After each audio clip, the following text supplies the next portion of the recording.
uh, pemikiran, perasaan, dan lebih memahami bahwa hidup ini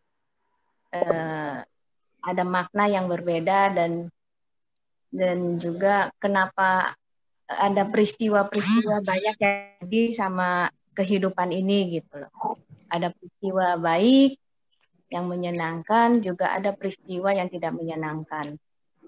Jadi semuanya itu yang saya alami,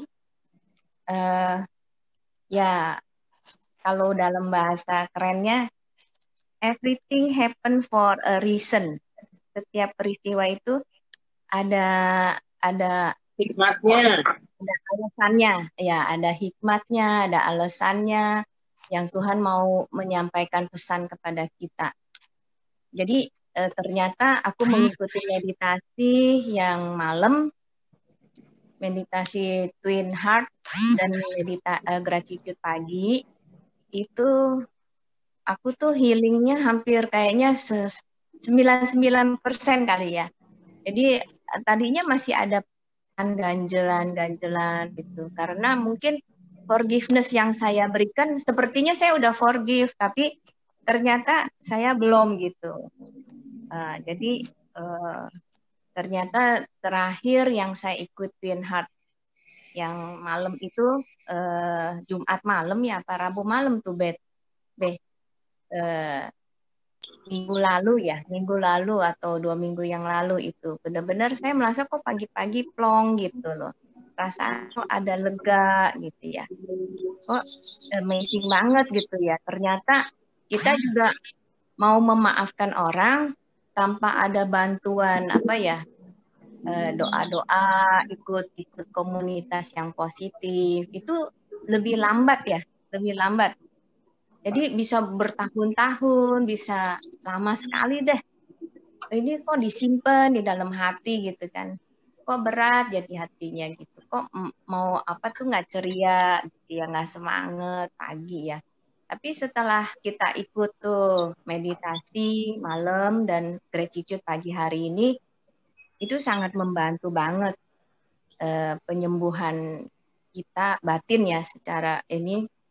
Karena kita menyimpan kesalahan orang nih di dalam hati kita nih, menyimpan si ini berucap apa kita simpen, si ini melakukan kesalahan kita simpen, kita terus filing di dalam pikiran kita ada filing peristiwa-peristiwa yang baik juga kita filing, yang tidak baik juga kita filing. Maka dalam gratitude itu kan ada yang Ko Abe bilang artinya hadirin orang-orang yang menyakitkan, terus juga ingat peristiwa-peristiwa yang membahagiakan. Sebenarnya itu kita file. Nah, kita filing itu butuh nggak nih filing yang negatif-negatif ini perlu nggak di delete gitu loh, di delete, di reset gitu ya. Itu kita nggak butuh lagi dah file yang itu gitu loh. Udah selesai gitu udah. Nah, kita ini yang jadi kita ini memori, kalau kayak di HP itu ada memori namanya memory card ya. Nah, kita juga punya memori ini nih. Kita mau isinya apa gitu. Mau isi memorinya udah dah di reset lagi dah total yang baru atau mau simpen terus gitu kan. Nah, itu tergantung kita mau mutusinnya gimana gitu. Kalau menurut saya sesuatu ya peristiwa terjadi itu memang ada reasonnya, Tuhan akan memberi pesan kepada kita. Contohnya saya pernah mengalami kekecewaan, ya dihianatin pernah, diselingkuhin pernah, ditipu ya pernah misalnya. Dan kesalahan-kesalahan itu apa kita mau simpen terus gitu? Ada suara apa ya?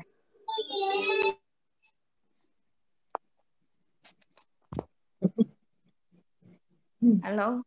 Lanjut. Jadi sebenarnya kalau menurut saya tingkat saya akhirnya dari mengikuti semua itu, saya ada satu kayak ada rangkuman yang saya ambil buat saya sendiri, ambil keputusan gitu. Oh, itu hal-hal kecil misalnya, level kesalahannya misalnya ringan gitu ya. Nah, ringan itu kenapa saya simpen terus gitu kan? Jadi saya nggak perlulah simpen lagi misalnya. Kan level tingkat kalau kita kesalahan orang itu ada yang apa namanya berat, ada ringan, level mana nih? Merugikan secara material atau nggak material, atau secara moral dia memperburuk nama baik kita atau bagaimana. Terus levelnya di mana gitu. Kan hukuman-hukuman itu masa kita bawa seumur hidup gitu loh. Saya pikir nggak perlu lah gitu, karena hukum itu juga ada hukum misalnya, oh itu kalau kita lihat hukum negara, itu dia misalnya kesalahannya apa? Nyolong ayam. Nah, kesalahannya itu, nah hukumannya cuma 3 bulan gitu loh. Masa dia kesalahan itu kita bawa seumur hidup gitu loh. Ya udahlah, selesailah dalam 2 minggu, dalam 1 bulan. Memang pada saat kita dihianatin atau ditipu kan kita merasa sakit ya. Merasa ada kekesalan, ada kecewa, manusiawi lah gitu ya. Perasaan seperti kesel, pasti pengen membalas, ada. Bukannya enggak gitu, tapi ada. Tapi berjalannya waktu ya, katanya kalau dalam bahasa awaknya tuh time will heal. Time will heal ini waktu bisa menyembuhkan juga gitu. Dengan berjalannya waktu kita bisa sembuh, tapi dengan dibantu doa, dibantu meditasi, dibantu teman-teman yang positif, environment yang atmosfer yang positif, kita lebih cepat gitu. Jadi kita jangan simpen, rugi juga kita kalau simpen kesalahan orang yang tidak material. Materialnya juga berat nggak gitu, pidana, perdata gitu kan. Nah kalau sangat pidana ya kita kalau misalnya bagaimana supaya ada hukum jerah gitu ya, kita lapor kepada ya pihak berwajib misalnya ya. Kalau supaya dia tidak melakukan lagi hal-hal yang merugikan orang lain atau gimana, kalau pidana gimana, perdata gimana. Ya kita melihatnya ke sejauh begitu saya tuh. Jadinya enggak lah, yang ini saya masih bisa toleransi deh kesalahannya. Ya ini ukurannya kecil lah gitu. Saya dalam 3 bulan bisa recovery lagi gitu. Jadi rugi banget kalau kita simpen kesalahan orang seumur hidup lagi gitu. Kemudian apa gitu, membunuh kita kah atau apakah? Itu ada susah banget. Kalau saya kebenaran kasusnya nggak terlalu berat ya. Kalau yang ada yang lebih berat gitu, ya misalnya ibunya dibunuh atau kejadian kayak kemarin anak usia 9 tahun ibunya dibunuh kan karena dia menolong ibunya dari perkosaan ya.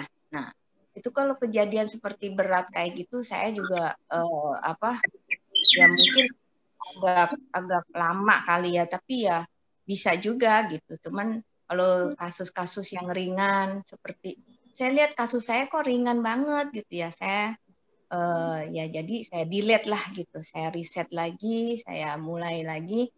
Jadi kita tuh ke depannya tuh lebih pikirannya lebih jernih ya, dan perasaannya lebih happy juga, lebih ceria, lebih positif, lebih fokusnya juga jadi beda. Fokusnya saya mau menata kehidupan saya lebih baik lagi. Ya, setiap kejadian itu kalau menurut saya pasti ada faktor yang ternyata nih. Apakah timbulnya orang tidak berbuat baik sama kita juga memberi gitu loh, mengizinkan dia untuk menyakiti gitu loh. Karena apa? Karena kita tidak ada namanya proteksi diri atau screening dulu. Kita kalau mau memutuskan sesuatu misalnya, kalau misalnya kenapa saya bisa tertipu gitu. transaksi tertipu gitu. Karena sebelumnya saya tidak screening ini apa gitu, tidak pelajari, terus tidak ada kesepakatan juga. Nah, kesepakatannya gimana? Nah, itu. Jadi kita robot atau kita karena manusia itu kan cenderung serakah. Nah, kita tuh dijanjiin akan ada return segini, akan ada ini, akan ada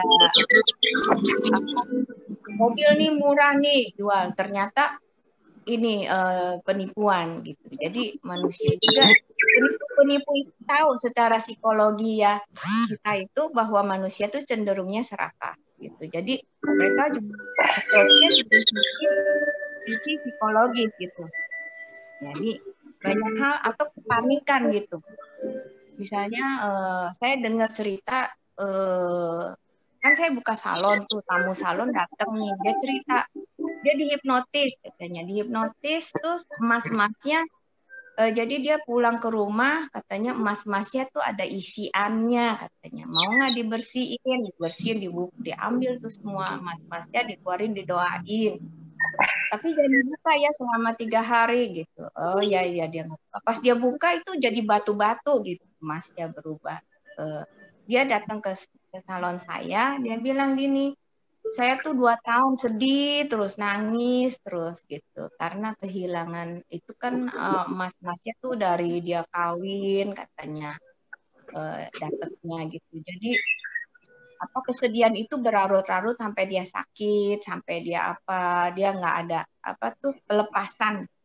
Ya memang agak berat ya, apalagi dia udah usianya bukan usia produktif lagi, kan udah nggak mencari lagi, jadi dia tuh mengandalkan ya simpanan dia. Ya banyak hal di luaran tuh memang orang-orang ya di luaran itu ada orang baik, ada orang tidak baik gitu. Tapi kita bagaimana ya?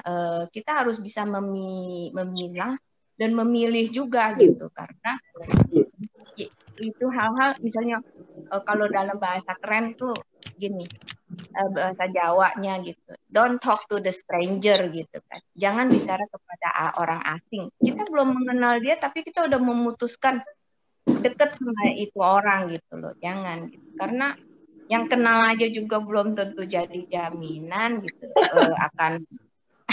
akan apa sih akan tidak merugikan kita gitu ya. Kan kalau banyak kan orang maunya untung, tapi pihak yang lain untung juga nggak. Nah, kalau win-win masih bagus kan, win-win itu hubungannya jadi langgeng. Tapi kalau saya win, dia lose gitu. Saya untung tapi dia rugi, lama-lama ya dia nggak mau deket sama kita karena saya melarang rugi terus gitu kan. Jadi kita ini hubungan sebenarnya ya harus kita jaga juga win-win, win-lose. Nah, kalau misalnya orang yang nyakitin kita berarti dia merugikan kita kan secara perasaan, secara material, secara moral ya. Nah, kita mau toleransi nggak kesalahan dia? Oke, kasih second chance atau kita memaafkan atau kita lihat situasi dia. Nah, kita mau menolong dia, misalnya kita tertipu atau dia pinjam uang tapi tidak dibalikin gitu. Apa kita ya udah dah ikhlasin aja, anggap aja menolong kehidupan dia, ekonominya mungkin lagi susah atau apa.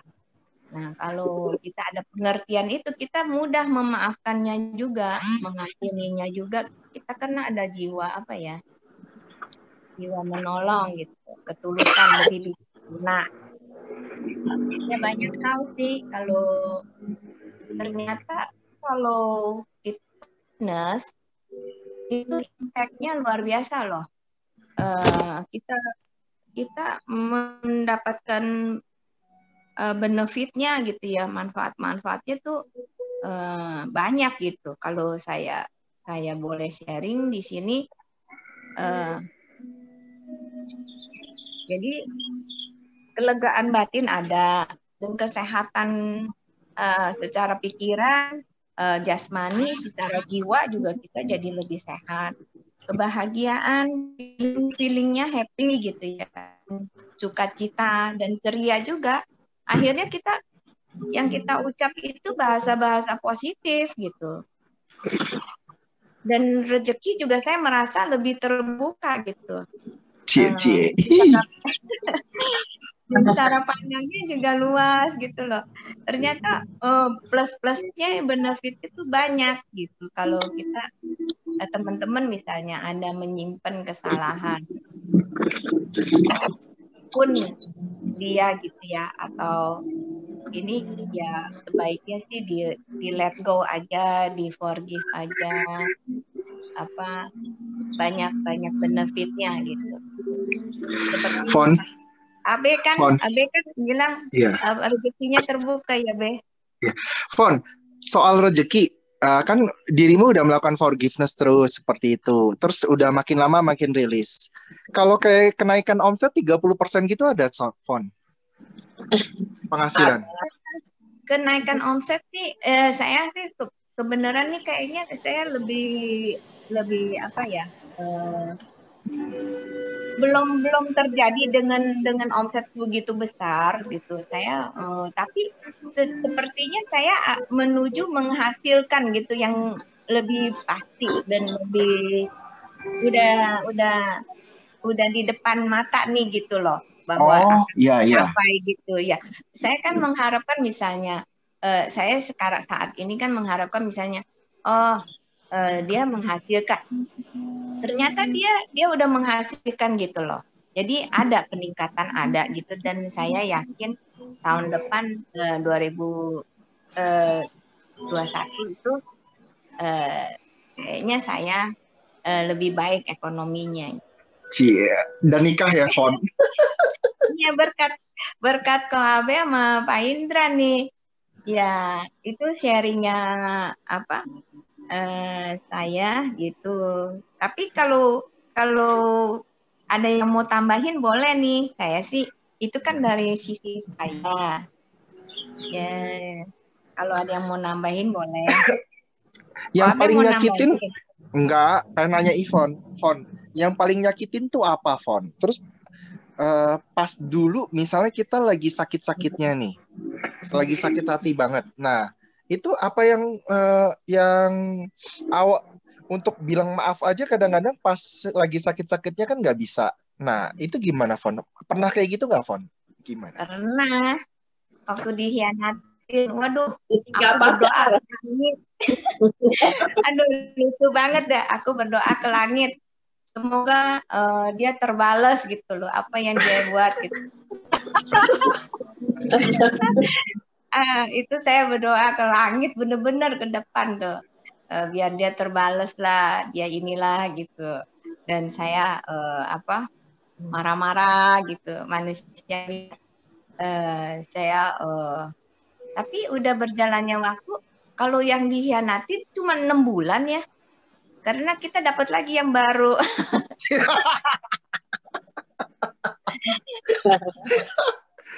Jadi iya, pelipur laranya dapat yang baru juga ya, Fon? Ternyata aduh itu mangganya yang dulu asem, yang sekarang manis, jadi jauh lebih enak, harum manis lagi gitu mangganya. Jadi ternyata buahnya bagus gitu loh. Jadi jangan pernah nyesel gitu loh kalau yang mengkhianati, ternyata mungkin kita akan dikasih buah yang lebih manis. Ya, gimana, Be? Oh ya, good. Nah, mungkin kalau saya sih kepahitan masa lalu yang sudah silam apabila dikenang menjadi manis. Nggak jadi manis juga ya, Fon, ya? Kalau dikenang mah pahit aja. Gimana? Iya, karena sudah berlalu. Iya. Tapi kita kalau yang berlalu itu ya, saya memaafkan. Tapi saya nggak bisa balik lagi loh. Nggak bisa. Karena apa? Jadi kualitas dia tuh, kita tuh udah trust-nya tuh udah nggak ada kan. Kalau udah nggak ada trust, gimana kita mau lanjutin satu hubungan lagi gitu. Kalau saya ya, lain orang lain ya. Jadi saya takutnya ada satu kejadian trauma lagi atau bagaimana, saya udah nggak bisa ada trust kayak gelas tuh udah pecah terus mau disambung-sambung tandanya kan ada. Iya. Iya, jadi kalau saya sih udah memaafkan, forgive, tapi and then forget gitu loh. Fon, waktu itu kan dirimu bilang, oh udah rilis, tapi ternyata belum kan. Nah, itu berarti menurut kamu apa? Kamu nutupin ya, mungkinnya nutupin atau kayak ya berusaha mendem gitu aja ya berarti ya. Tapi ternyata belum selesai. Iya, mulut sih ngomong udah dah, nggak mau dipikirin, gitu, nggak mau diiniin. Tapi kenapa batin hati ini? Kalau menurut saya nggak bisa dibohongin. Dia yang apa ya? Nggak happy atau ada ganjelan, ada kesel dikit. Terus sering teringat gitu. Masih ada ternyata. Pas yang malam itu tuh totally copot tuh itunya, beban-bebannya itu kayaknya nggak ada gitu loh. Pagi-pagi bangun kayaknya ringan banget gitu loh. Oh, siap. Kayaknya di bawah sadar kita, di otak tersimpan di ini nih, di bawah sadar kita ini tersimpan memori yang unforgiven ya namanya ya, unforgiven atau ke recall gitu loh. Memang iya gitu deh. Menurut Yvonne, dari pengalaman Yvonne, nah tanda-tanda kita belum forgive-nya total itu gimana, Fon? Kan Yvonne udah mengalami sebelum dan akhirnya sekarang udah nih, yang terutama yang mengkhianati Yvonne. Nah, tanda-tanda yang tampak yang Yvonne rasakan itu apa, Fon? Di hati saya biasa ada kayak ganjilan batu, itu hilang, nggak ada lagi. Oh, ganjilan batu. Agak susah, Fon. Coba dispesifikin lagi, Fon, yang lainnya. Kalau kita kesel nih ya, atau kita lagi curiga sama orang ya, atau gimana ya, ini nih di dalam hati ini kayak ada tek gitu loh. Saya bahasanya, tek gitu di sininya kayak berat di dalam hati itu. Siap. Dan itu hilang totally, nggak ada gitu. Itu yang saya rasain. Iya, Yvonne kok kalau orang yang bebal gimana? Kalau misalnya dirimu bayangin orangnya, dulu udah bisa biasa aja. Nah, tapi ternyata masih nyimpen kan. Nah, bedanya apa gitu? Ngebayangin peristiwanya, apakah dulu ngebayangin peristiwanya udah nggak mau nginget-nginget lagi? Kayak sengaja kabur. Nah, sekarang mungkin kalau pas total forgive itu, bayangin peristiwanya udah senyum-senyum sendiri gitu loh. Kayak gitu, Fon. Yang lebih logis lagi gimana penjelasannya? Perbedaannya? Logik lagi, perbedaannya saya itu lebih sebenarnya nggak penting ya disimpan gitu loh, nggak penting juga, itu kan udah berlalu, udahlah, lebih ikhlas kali ya, lebih ikhlas, lebih pasrah dan lebih berpasrah pada Tuhan gitu ya. Ya udah, kita yang mutusin kan mau melanjutkan mengingat kesalahan orang atau enggak gitu.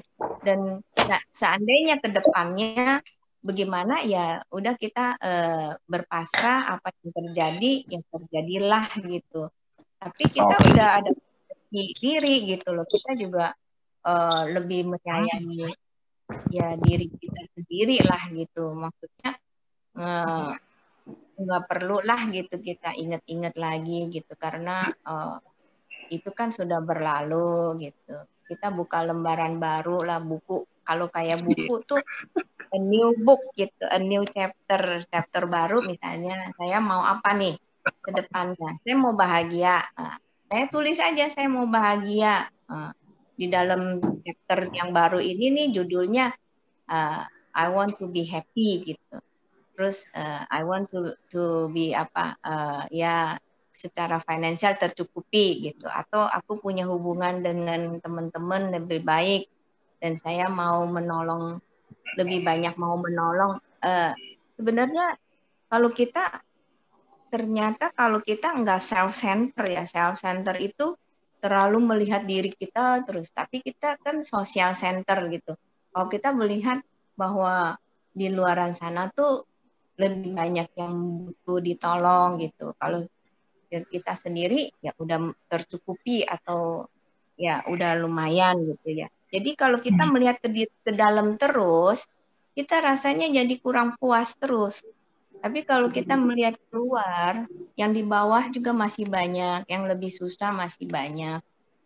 Yang ternyata orang-orang di luaran tuh masih perlu banyak pertolongan kita. Jadi kita nggak terlalu kecewa gitu loh dalam hidup itu, jadi kita tuh mensyukuri kali, lebih gratitude ya. Jadi yang kita udah peroleh ini udah bagus gitu loh. Kalau yang update tadi tanya yang bebel yang itu ya kita educate mereka, bukan kita benci ya. Kita benci mereka, kasihan juga dia nggak nyadarin gitu. Tapi kita educate mereka, approach-nya mungkin kenapa kalau kita sayang sama dia ya, yang bebel nih, kita sayang sama dia, kenapa dia punya polanya, pikirnya begitu gitu ya. Mungkin dari background dia pola asuh yang salah, atau dia habitnya sehari-harinya yang salah, atau bagaimana ya. Ya, jadi dia juga kayak orang yang ignorant itu bebel itu sebenarnya artinya cuek ya kali ya. Cuek, karena cueknya jadi dia nggak banyak tahu gitu loh. Kalau dalam bahasa Jawanya ignorant itu dia banyak hal-hal yang dia nggak pahamin gitu. Ya kayak gitu dah. Kalau kita kasihan dia, apalagi kalau saudara kita. Nah itu kan kasihan gitu. Dia sebenarnya tahu harus bersikap seperti apa, berucap seperti apa. Nah, dia nggak mengerti sebenarnya. Nah, kalau kita yang mengerti nih, orang-orang pinter nih kayak Abe, kayak Pak Indra nih kan ngerti gitu kan. Maka Pak Indra sama Pak Abe kan sharingin, mau berbagi supaya orang lebih ngerti, lebih paham gitu deh. Menjawab nggak ya? Iya ya, itu tangan kanannya biasa kalau lagi ngomong ngapain, Fon? Nggak sadar dia. Iya nih, agak grogi. Iya dong. Ya teman-teman ada yang mau tanya nggak sama Ivon? Misalnya dari Ivon dikhianati terus nemu yang baru, langkahnya gimana aja? Ada mau nanya nggak?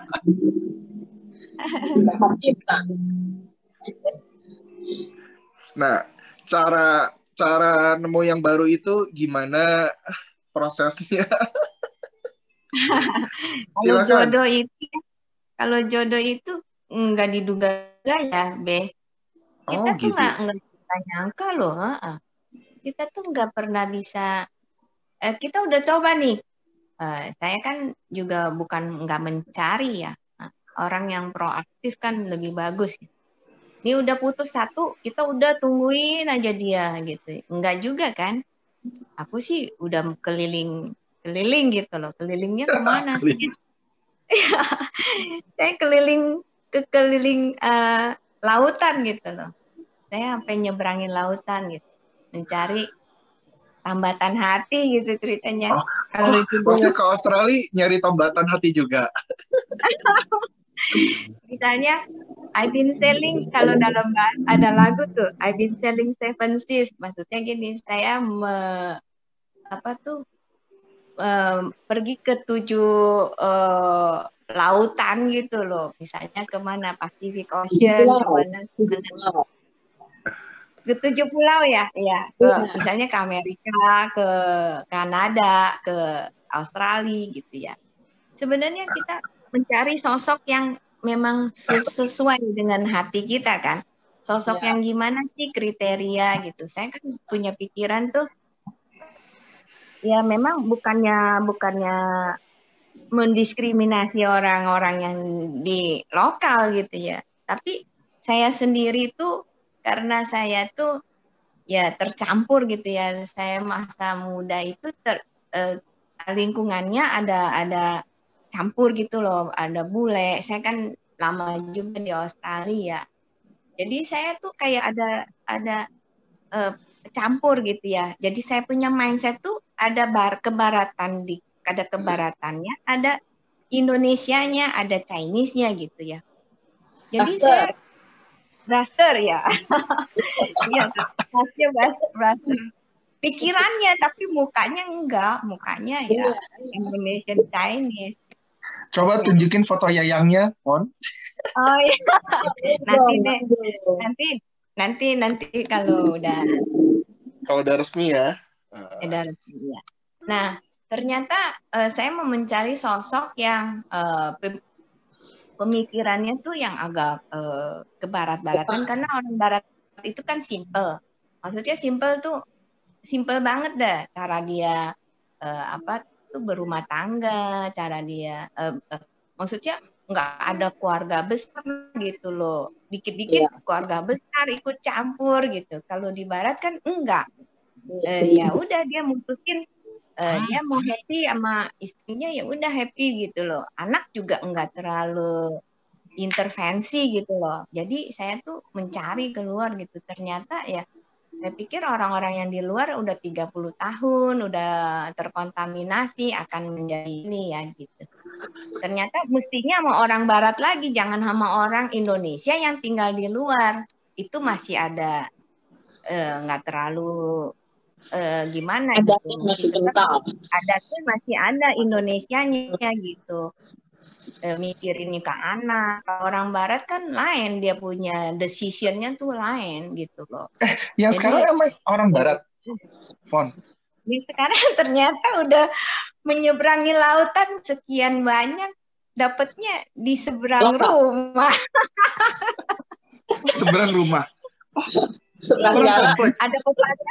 Ada pepatah gini, gajah di depan mata nggak terlihat, semut di seberang dicari.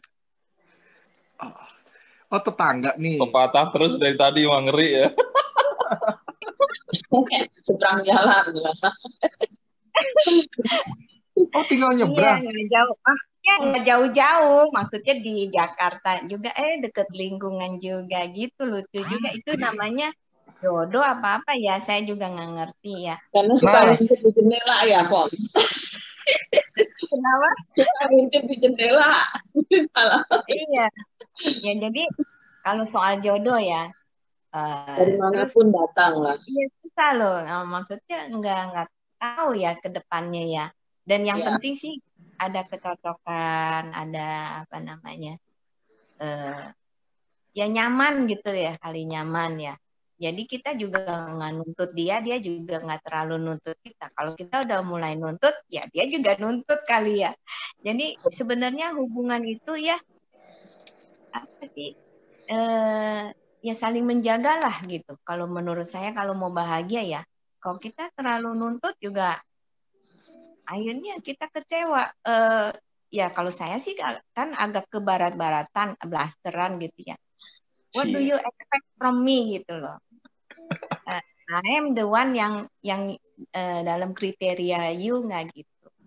Sesuai nggak ekspektasinya? Kalau nggak sesuai, ya you boleh review gitu. Kalau saya ya. Boleh di review gitu. Kalau saya nggak sistem orang Indonesia. Maksudnya kalau udah pacaran tuh lu harus jadi sama aku. Enggak, lu boleh review. Aku adalah sosok yang sesuai ekspektasi tidak gitu loh. Kalau tidak ya boleh cari yang sesuai ekspektasi, karena saya mengizinkan orang itu bahagia gitu. Karena hidup ini cuma sekali.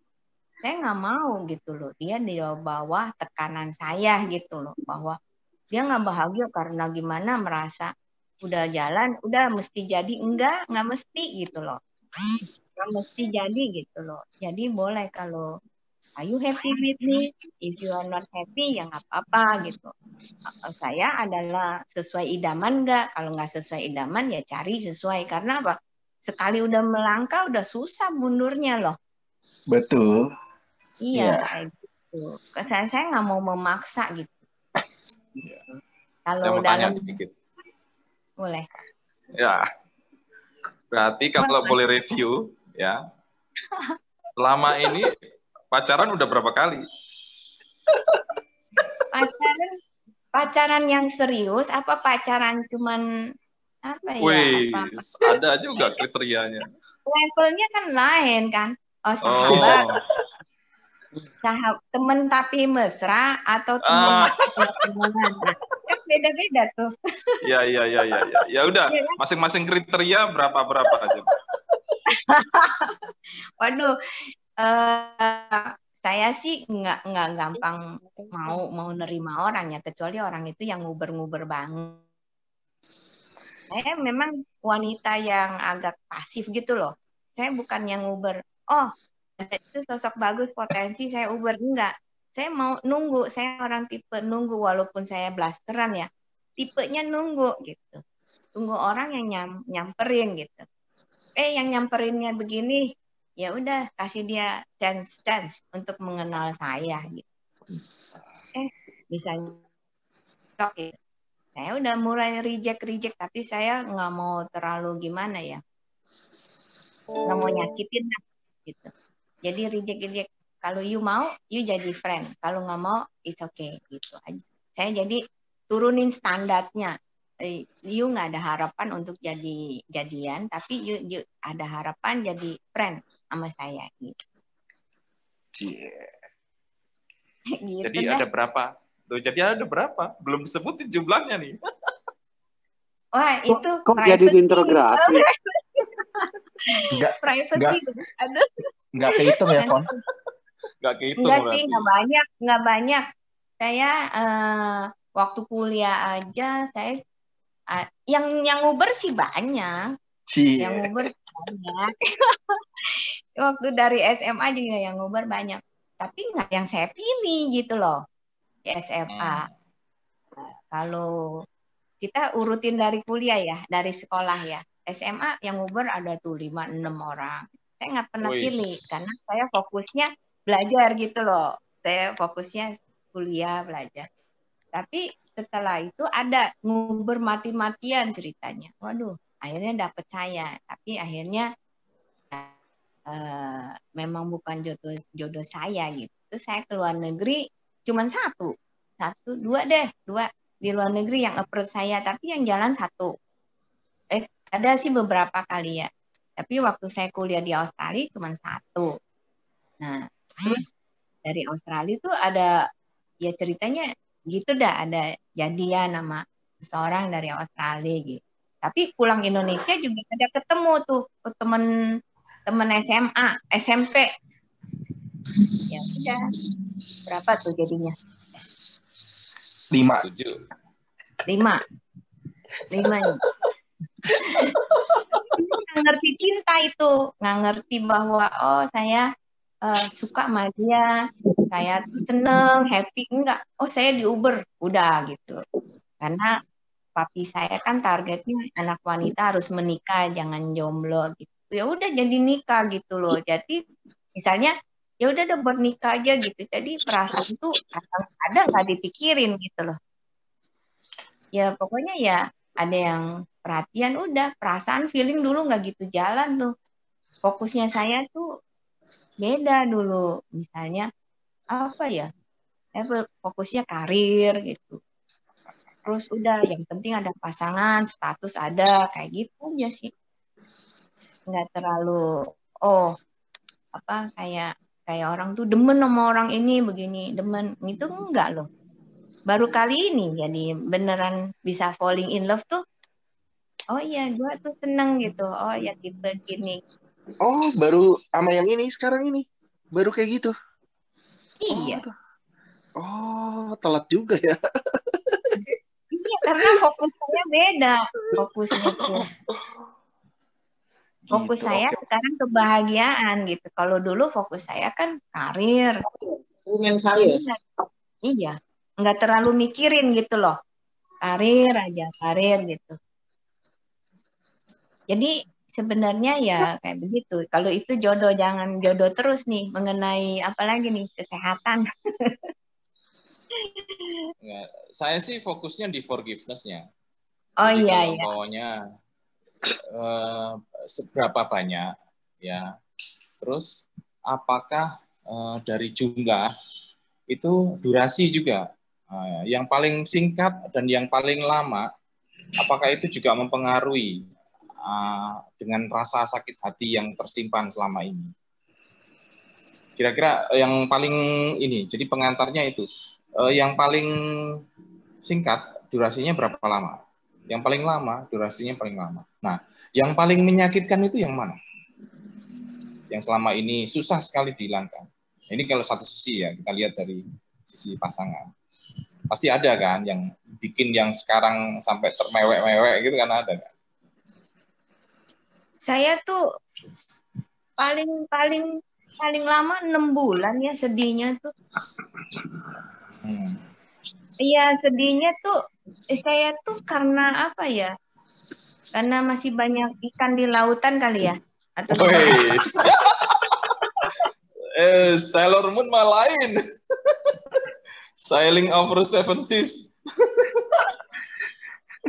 Ngapain sedih-sedih sama lu? Masih banyak ikan-ikan lain gitu ya? Iya.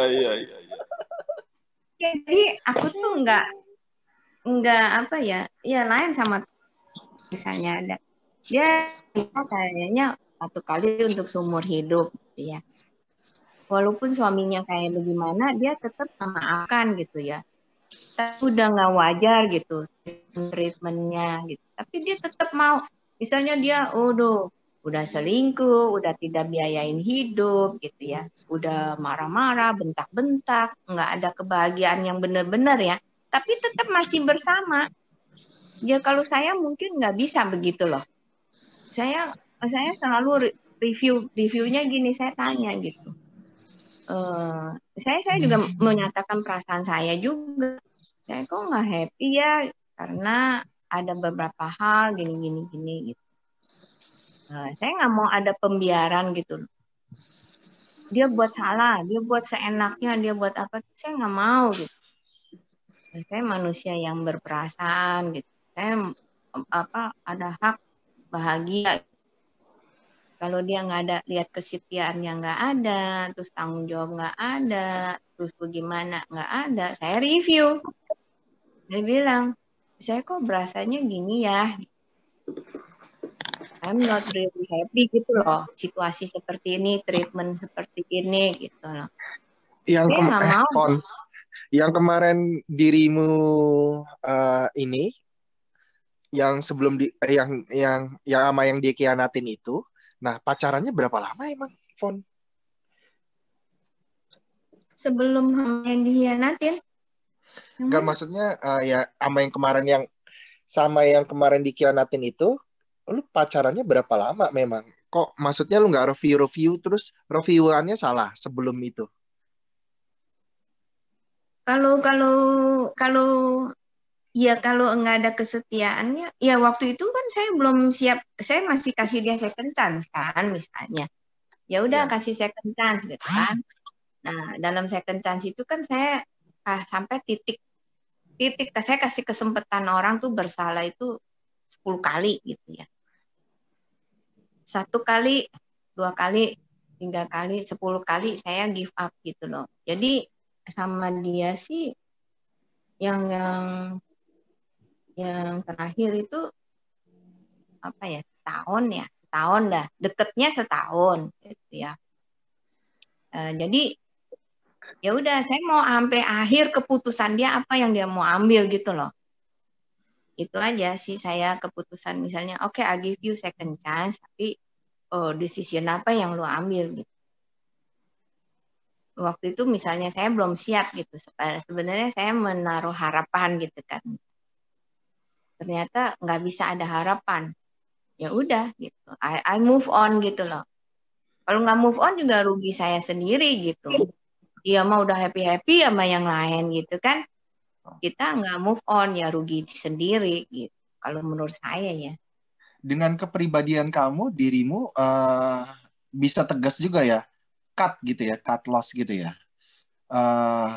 Biasanya kan kalau orang seperti dirimu kan susah untuk mengambil keputusan untuk ya udah selesai aja hubungan ini.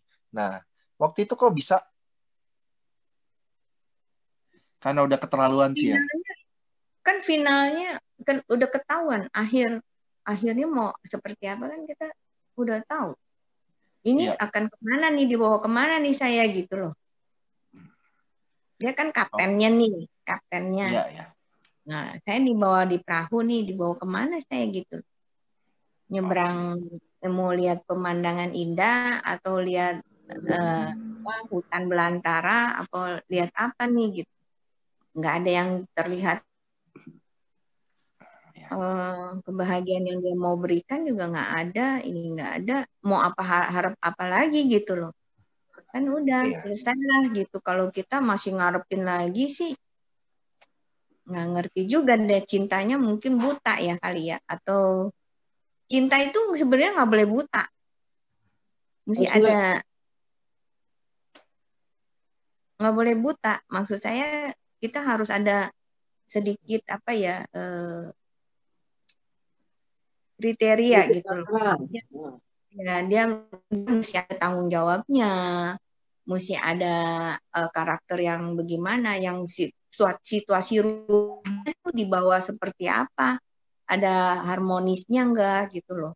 Kalau nggak ada harmonisnya, you stay there, you gonna crazy gitu loh. Maksudnya bisa gila juga kita, dan kita akhirnya bisa jadi yang negatif juga loh. Karena satu bisa jadi nggak happy terus-terusan. Saya sih lihat kejadian banyak ya orang wanita-wanita yang tidak berdaya, mungkin karena nggak ada karir gitu ya. Ada contoh-contoh tetangga itu juga ada, suaminya mukul terus, tapi dia nggak minta bercerai karena dia tersangkut sama agama bahwa tidak boleh bercerai. Padahal mukul terus, mukul sampai 17 tahun ya. 17 tahun tuh dipukulin. Nah, akhirnya terakhir emosi terlalu meletup tuh suami ya. Kalau di luar negeri tuh kita ada proteksi gitu loh. Kita nggak boleh melulu terus tidak melindungi diri gitu loh. Kita sayang orang tapi kita harus melindungi diri kita juga gitu. Nah, kalau terakhir maksudnya mesti ada pemisahan. Oke, lu terlalu agama, ikutin peraturan agama gitu. Boleh berpisah tapi tidak bercerai kan bisa gitu loh. Nah, pisah dulu supaya dia ada waktu untuk introspeksi suaminya. Tapi suaminya ini emang kejam gitu loh. Kalau itu di Uber, kalau dia apa gitu. Jadi akhirnya meninggal juga karena pukulan terakhir itu, jadi dia meninggal. Iya, meninggal. Iya. 17 tahun ya. Tapi kalau di gara-gara dipukul berarti suaminya di penjara dong? Iya, udah banyak penyakit gitu loh. Banyak penyakitnya jadinya. Nah, terus jadi kalau di luar negeri ya, kalau kita nih dipukul, kita namanya physical abuse ya. Nah, kita bisa lapor ke polisi. Kita dilindungi gitu. Dan kalau di sini kan susah. Kalau di luar negeri ada tiga abuse. Abuse itu satu, pertama physical abuse, second financial abuse. Financial abuse dia ini terlalu pelit sama kita. Kita tuh sampai nafkahnya kurang gitu loh. Kebutuhan kita nggak terpenuhi, itu secara financial abuse namanya.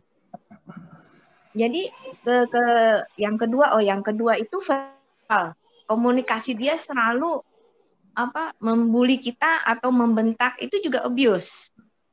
Nah, tiga faktor abuse ini kita boleh gitu, maksudnya minta proteksi dan kita nggak mau lagi sama ini orang gitu. Karena kalau di kita ini terlalu baik ya, orang-orang kita ini terlalu baik, ya udah dah, biarin dah.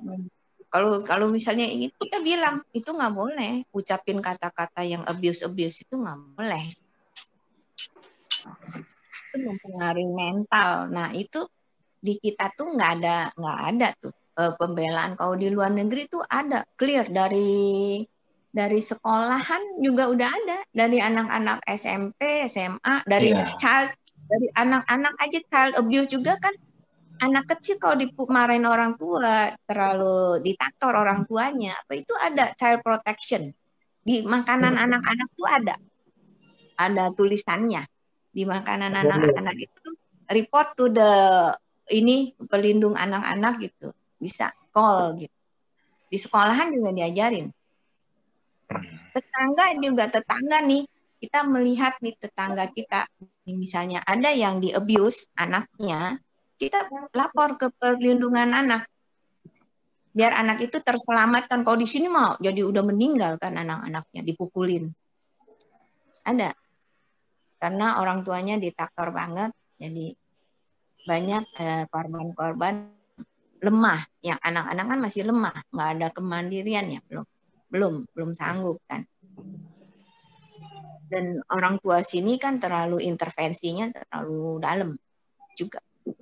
Dia nggak ada kebebasan, nggak ada privasinya. Iya, pernah ada kejadian tetangga tuh juga ada tetangga bukan di sini di rumah mami. Anaknya itu baru lulus kuliah, udah kerja dan dapat duit angpau dari neneknya, dia beli HP. Dia ngobrol-ngobrol di HP, papanya marah. Dia ngobrol HP gitu. Dijedotin kepalanya 3 kali ke tembok.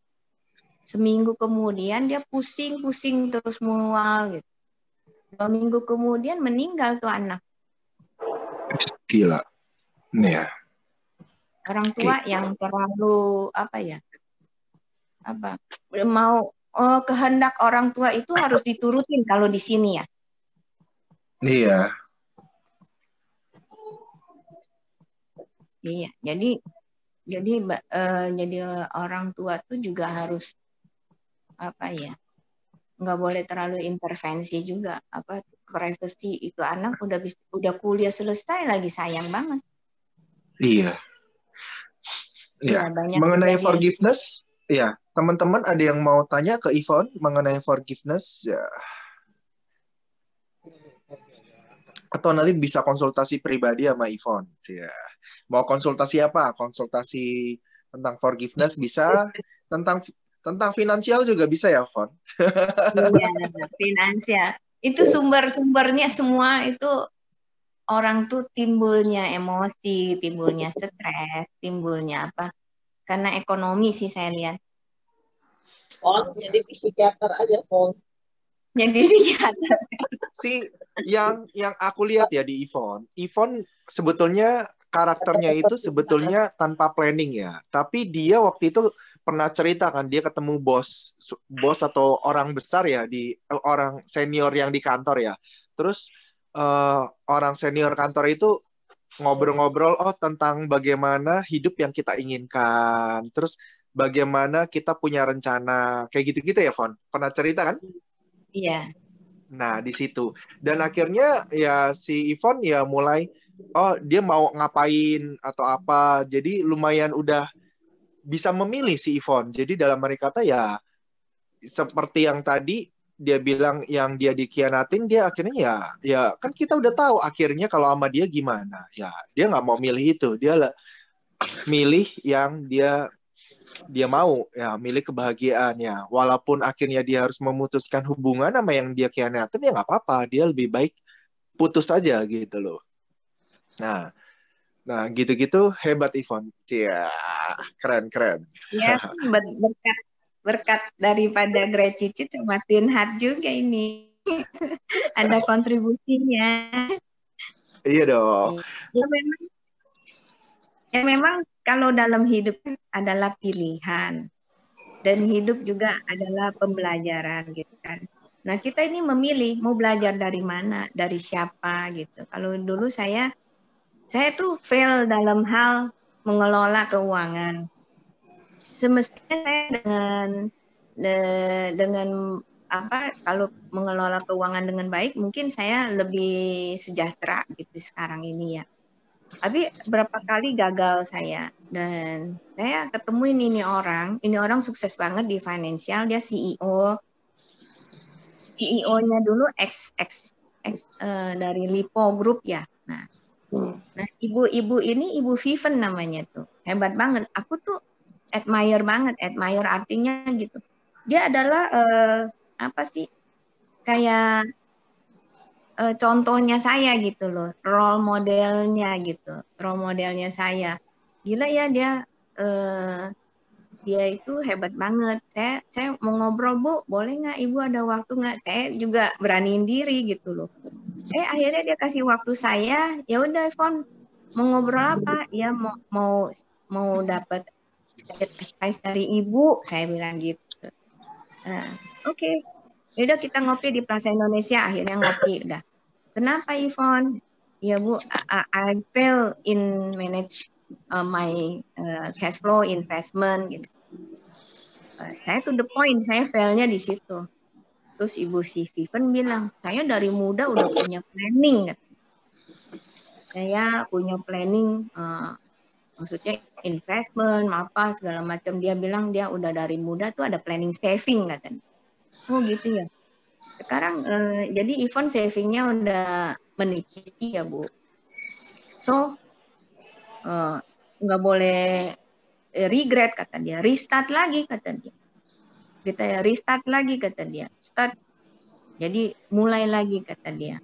Oh dia dari muda udah saving, makanya dia sampai sekarang saat ini dia bilang udah menikmati hasilnya, panennya sekarang gitu. Dari muda dia tuh savingnya udah investmentnya, kerja kerasnya, komitmennya gitu. Jadi harus ada planning gitu katanya. Kalau kita nggak ada planning, yang jalannya jadi nggak on the track gitu, on the track. Ya jadi kita ngawur ke sana ke sini gitu. Jadi nggak on the right track, ya jalur yang benar gitu kata dia. Ya udah ngobrol-ngobrol sama dia, ya udah kamu harus lakukan ini bla bla 1 2 3 4. Saya ikutin dah udah. Saya semangat ini terus ya. Memang dia luar biasa. Sampai hari ini pokoknya mungkin ya pokoknya dia udah passive income dan dia sendiri udah enjoy gitu, udah enjoy sama cucu, enjoy ya ya udah enjoy aja. Ntar belajar dancing, ntar ke pantai, ntar ke mana traveling, terus ya jaga kesehatan gitu. Memang itu ada namanya apa, fase kehidupan ya kan. Fase kehidupan tuh kalau kayak Jack Ma bilang kalau usia 20-30 bekerja dengan perusahaan besar, kecil katanya. 30-40 berusaha sendiri katanya. 50 sampai 60 kita adalah investor. 60 kata dia, kalau Jack Ma bilang 60 dan nikmatin hidup gitu, diam-diam di pantai gitu. Sip. Oke. Ya, ada pertanyaan lain? Kalau misalnya tidak, mungkin kalimat penutup untuk Ivon mengenai forgiveness. Gimana Ivon? Forgiveness itu penting banget kalau menurut saya ya. Karena kita tuh kayak buang sampahnya kita gitu loh. Dan kita memulai hal yang baru lagi. Chapter gitu loh. Jadi dan kalau forgiveness itu kita harus dengan ketulusan hati juga, keikhlasan, kebijaksanaan, toleransi. Dan kita bisa lepasnya dengan ringan dan banyak meditasi, berdoa, ikut gratitude, ikutin heart, udah lebih pol. Itu sih pesan saya. Ikut positif komunitas di gratitude dan twin heart. Iya, thank you Ivon. Sama-sama. Sharingnya. Have a nice day. Have a nice day. Nah, ini pada rindu sama kita ya. Thank you. Thank you keluar ya. Lu bangun biasa jam berapa, Fon? Jam 10.